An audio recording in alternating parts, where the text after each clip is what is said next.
This is Henry. He's kindly volunteered to be a demonstrator for us today. So this is the sick bay, so where we bring all of our sick and injured sailors to come and have treatment. So what we thought we'd do today is a little demonstration of how we would assess and treat an injury we might receive on board. So this is the algorithm we use to teach all of our first aiders on how to conduct this assessment. So it's called Doctor's ABCDE, and I'll just do a quick run through. So first of all is the first D of danger. So obviously Henry's been injured by something, or something's gone on. So I need to do a quick assessment of whether I can also be injured by that thing. So if there's any broken glass on the floor, or if there's any broken pipes or anything that might make me to become an extra casualty, I need to be aware of that and adjust for it accordingly. So obviously we're in the sick bay, so it's nice and safe in here. So I'm happy with that. So move on to response. So just trying to get a response out of Henry. Hello Henry, can you hear me? Hello, how are you doing? Oh, he's a bit sleepy at the moment. So obviously I'm a bit upset that he's not talking to me. So I'm going to shout for some help, try and get some of my extra first aiders to come in and give me a hand, and also to let the rest of the ship know that we have a casualty and that they need to take actions accordingly.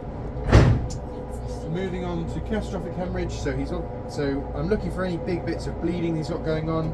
So I'm looking for his legs, looking for his arms, and oh no, Henry has a big gunshot wound on his arm. So oh no, we need to stop the bleeding from that. So I take out one of my tourniquets.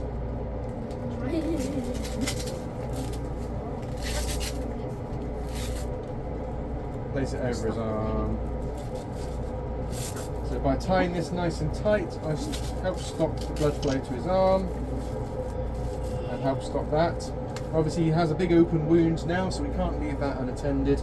So as an extra measure, I'll take a nice, it would normally be clean, but we've done this several times. A nice clean dressing and pop it over the pop it over the wound. Vaccine free. That's, I'm a fear of vaccines. Same. I'm a kid. So secure that off. So I'm happy that I've stopped the bleeding. So we're going to go on to the rest of our algorithm. So airway. What's the airway for? So you're going to check that he can breathe. So check that his airway is clear, so that there's air getting into his lungs. So I'll have a quick look inside, see if there's anything in there that's going to stop that. There's luckily nothing in there. So now I'm going to move on to breathing.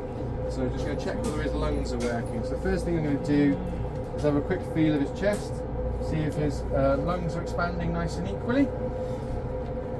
Have a little listen.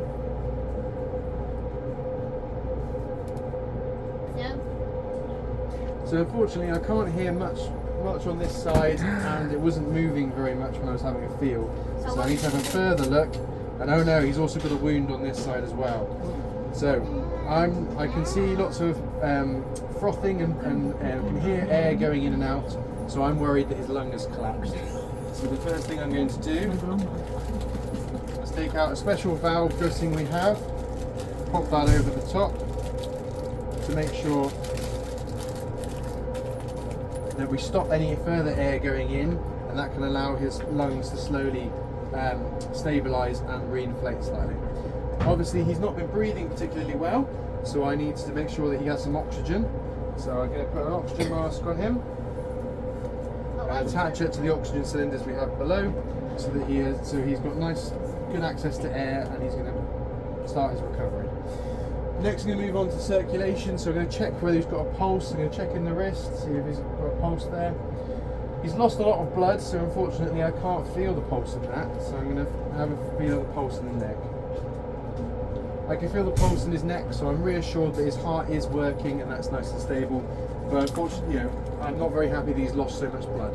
So I'm going to give him some fluids to help help ease the strain on his heart, and make sure he's getting lots of blood to the rest of his organs. So we pop a needle into his arm, and we attach the fluids to that, and we run the fluids through just to keep him nice and hydrated and keep him going. I'm happy now that his circulation is stabilised, so we're going to move on to disabilities. What's that disability? So for disability, I'm worried about any injuries he might have to his brain.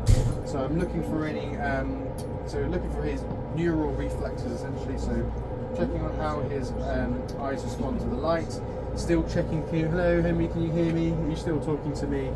Things like that. I'm happy that he's in a pretty stable place now. We've got all of our monitoring on. We're checking his blood pressure and his heart rate and saturations while we're doing this.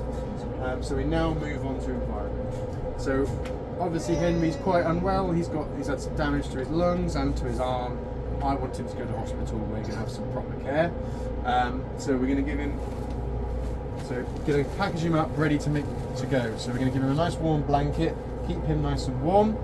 We're going to go make a call to try and get some of my other sailors to come and help me to move him onto a stretcher, and then we'd move him out to the flight deck where he would be winched off by a helicopter, or we can transfer him to a seaboat, but we do prefer to use the helicopter as it's a bit more stable for him. So that concludes our demonstration. That's how we would facilitate stabilisation of a casualty on board and then transfer onto onwards care. Have you got any questions about what we do or how we do it? Will you be like doing this alone, or do you have also assistants? So I have myself, I have my medical assistant on who's just around the corner doing some work.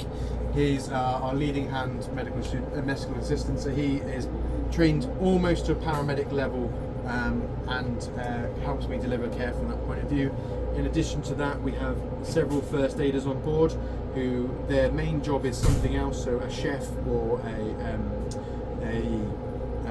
engineer, but then they are also assigned a secondary role where we train them to a high level of first aid, where they can do these assessments as well, okay. and they can stabilise the casualty around the ship and then bring them here to me on board, and then obviously we move on from there.